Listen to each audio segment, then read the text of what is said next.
how you talk. Yeah. Yeah, Pittsburgh Eats, alcoholism. Speaking of alcoholism, our final act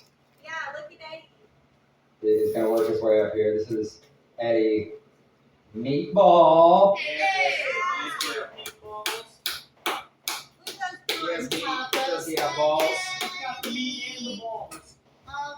So, ladies and gents, like, I'm not even going to start off with like my normal skit or whatever, all this shit I wrote down on a piece of paper. You guys obviously realize why you've seen me here in probably the past week. So I fucked up. I got blackout drunk at work like a week ago.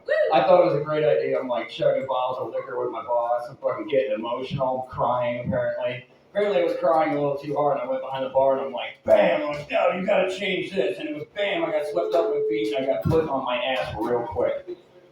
Alright, and now sadly, I came to, I want to say 8, maybe 9 hours later, I came to at my house talking to my 78-year-old landlady outside, swinging around a White Claw in my hand. She's like, Eddie, we have guests upstairs. You have to stop screaming.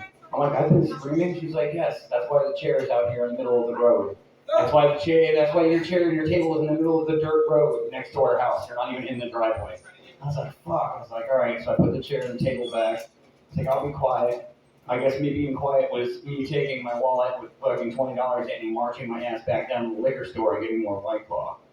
I found myself, and I woke up the next evening at 9:30, and I crawl out of my lawn, I look like a fucking dead vampire thing, and I walk out and not even wanting to puke, bile, or eat anything, and I just look at Sean. Sean's getting in his car, he's getting ready to drive over, and he goes, so Jimmy says you're banned for 2 weeks, and I look at Sean, and I said, what the fuck happened last night? He goes, well, it wasn't good, and I don't think my girlfriend Mandy's coming home for a while, and I was like, oh God, Sean, the fuck did I do? So I'll actually get on to a couple of my skits right now. Me and Sean, when we joke at the house, we like to joke about, dear Jesus, that's terrible. We like to joke about priests a lot and how terrible priests are. And priests are some of the worst fucking people. Don't get me wrong, they look so young for all the facials they get. And I was at the fucking Catholic church a week or two ago with my landlady, and I asked the priest to try to write some comedy shit down. I was like, you know where the pen is? And he pointed, he's like, yes, I know where the pen is. And he pointed over, he's like, it's at the altar, boy. And I was like, oh, I know where the penis is. I finally figured it out. And a lot of people don't know that priests and dentists have a lot in common. They often make you say, open your mouth and put strange things in them. Instruments, tools, sometimes a mirror behind you. I'm like, why does the dentist need a mirror? That's not the dentist. I was at church again. God, that gas is strong.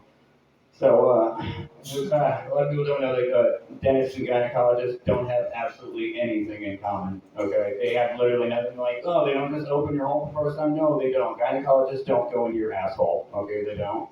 They also don't make prayers or sacrifices, as far as I know. Anybody that is a gynecologist, you've already made a sacrifice. God forbid the things you've seen, or the things you don't want to see. Things you smell. All right, or smell. Well, that's why they put that white stuff under their nose, Silence of the Lambs. You know what I mean?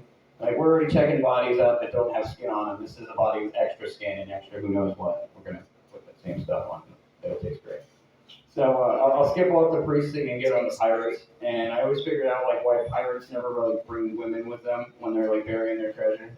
And they're just tired of all these goddamn gold diggers, you know?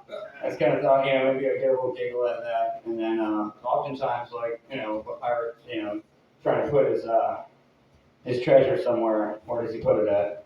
Right. He puts it on her chest. Her treasure chest. All right, nothing, not at all. Yeah. And I always go into cereal. I'm a poor kid and I grew up eating shitty cereal. But there was a cereal in 1972 called Booty-O's. No. There was, and it was Booty-O's, and it was this odd-looking pirate guy with a fucking patch or some shit. But I'm pretty sure that's where Captain Crunch came from. It's probably the same shit. Some kind of steel wool they ground up in a grain cereal you can actually eat. Yeah. So going back to blackout drunks and getting fucking kicked out of your job for 2 weeks, which has been financially fucking devastating. Let me tell you, the last time I was brownout drunk. Anybody have a brownout drunk out there? You know what I mean? You remember what happened? You came home and you're like, why are my pants shitty? Nothing. Did you sit down in a bad spot, or did you really just have one of those? Okay. I was working at Oasis. There was a group of girls that all went out that night. The next night, they were all back at work. Well, the one girl wasn't because she had a brownout. But apparently that was the talk of the town for months. And I guess this girl heard it come out of my mouth. I was like, oh, this bitch had a fucking brownout. And that was just not very nice of me. She'll never forgive me. She sees me now, she gives me that stank eye, and I'm like, look, I'm not the one that had a fucking brownout, okay? You did. And you did it in the car. I was like, that was even worse. Hello, ladies and gentlemen. Thank you for joining us for stand-up comedy. I hope you get up on here as well. Now, it's I think it's rare that actually go in my notes, but aside from brownouts and blackouts, I'll say that was mostly caused by Sailor Jerry. I was a pirate that night, and I guess spiced rum wasn't really great for me. You know what I mean? I drank a lot of spiced rum, probably like a bottle and a half that night. And that's what you need to feel when you want to get emotional with your boss and get put on your ass real quick. Because apparently he wasn't as blackout drunk as I was, and he does not weigh 135 pounds like I do.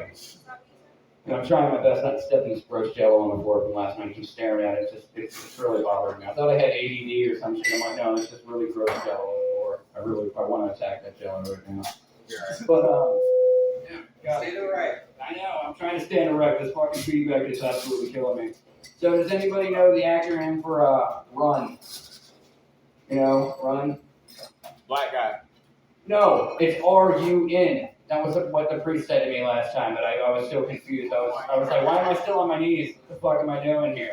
But no, I'd say, that's me trying to record myself. I might have to go a little bit lower. There. No, you got it. I'm back down on the knees. There it is. That's for the priest, okay? Now, when you bend over, that's for other people. That's for people who like to recording jokes. Like, does anybody know how much a chimney is? All right, it's free. It's on the house. Hopefully my next drink is too. I don't know. They've already put me on the stage once or twice before. Last week I didn't have any material. I looked like a fucking sweating douchebag up here. I just got my ass beat by my boss. I woke up and found out I was bored, and 10 minutes later I was on the stage. This time I came fucking prepared, people. Hey. Yes, I did. And I want to give it up for everybody at this bar. Jacob, Lydia, BJ, because your name stands for blowjob. It's kind of funny. I don't know where he's at. I think he's hiding or pooping or something. If you're pooping, I see you. All right, you can't hide from me. And Richard Grabowski. I guess I have you saved in my phone. It's just dick grab. Yes. It's kind of great. Does anybody else think about that when they think they read his name? All right, thank you, dick grab. See, We've been doing thank this you. for almost 2 years. Oh, are you serious? I had no idea about this. Like, this is out of my pocket right now. This is great. No, you were here whenever I brought that up. No, not at all. Oh, yeah, okay. Does anybody remember Spice? Oh, God. The microphone fell apart telling me to get my goddamn ass off the stage. I'll reconnect this to see how well it goes. Does anybody remember fucking doing Spice? Yeah. Smoking Spice was cool, Spice. alright? I tried some shit called Scooby Snacks. That was cool. It kind of fell over a couple times. Got really hot and sweaty. And then there was some shit called voodoo. I had to like strip my shirt and my like fucking shoes off. I was hyperventilating. There was this guy, Chris, and he was like smoking all the time at work. And he's like, he'd come back and he's like, fans will make you dance. And I'm like, it's 90 degrees out there. I finally figured out what he was doing. He's going back there and ripping this spice pipe so hard between like 8 air conditioners, and all he's hearing is so he's just in a fucking dance move coming back down the alleyway every time at work. Fans will make you dance. I'm like, you're gonna go out there and serve tables like that. Like, how many times have you just dropped your fucking spaghetti on your customer like, fans will make you dance, bitch? That's what's up. Ladies and gentlemen, I'm Eddie Meatball. Thanks for having me on the stage tonight. Thank you. That's not my water. Don't drink that. I wish you would have drank it. I don't like vodka. That's not Fucking vodka, man. Look, you'll be alright. Now, So, you get on over